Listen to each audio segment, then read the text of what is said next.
You don't need expensive products for skin prep to make your makeup look expensive. So, here's how I do it. So first, ginagamit ko muna ang The Face Wash ng ating Skin Dough. Napakaganda nito guys kasi tignan nyo naman, meron siyang built-in brush. And ang mga ingredients nga pala nito, fermented microalgae which is anti-aging, antioxidant. Meron rin siyang glycerin, nakaka-moisturize talaga to ng ating skin.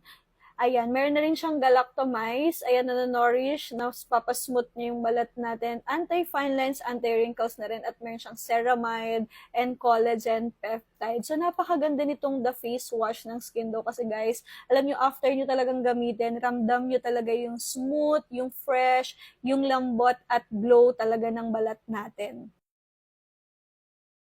After natin gumamit ng face wash, so siyempre ginagamit ko naman si The Serum ng Skin Dough. Sobrang ganda niya guys. Kasi tingnan nyo naman, meron siyang 5% niacinamide, hyaluronic acid, snail mucin. Usually si snail mucin guys, nakikita lang po yan sa mga premium ingredients ng mga skincare. Pero dito kay ating The Serum ng Skin Dough, meron tayo. And then meron siyang alpha-arbutin. So anti-aging, good for pimples, mga pecas, melasma.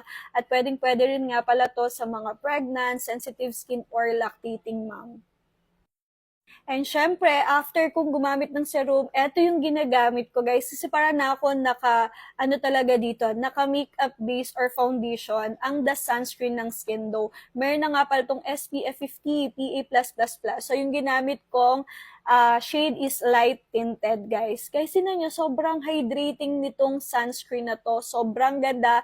Hindi siya nag-iiwan ng white cast. I think perfect talaga to, lalo na kung ikaw nagme-makeup talaga kasi pwede mo na siyang gawing as your makeup base. Meron na rin tong snail mucin, so nakaka-moisturize talaga ng skin. Nagpo-promote siya ng collagen production. And then meron siyang bakuchiol which is natural alternative yun ng retinol. Kaya safe talaga sa mga pregnant at lactating mom. And meron rin siyang centella. O diba, sobrang ganda talaga ng mga ingredients nitong the sunscreen. Kaya tignan yung magiging outcome. Sobrang ganda talaga. Anti-aging na rin nga pala tong the sunscreen nila. Kaya kung ako sa inyo, itry nyo na talaga.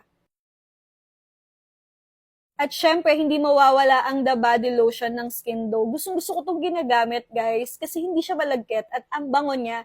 Ayan, so nakaka-brighten na rin to. At the same time, sun protected talaga yung balat mo kasi with SPF 15 na siya. So morning and evening ko nga pala ito ginagamit. Napakaganda talaga ng body lotion ng Skin Dough. O, di ba? Ang ganda ng lapat ng makeup nyo kapag alam nyo yung skincare na ginagamit nyo is nakakapagpa-healthy at nakakapagbigay ng glow sa balat nyo. Kaya kung ako sa inyo, itry nyo na ang napakagandang skincare ng Skin Dough.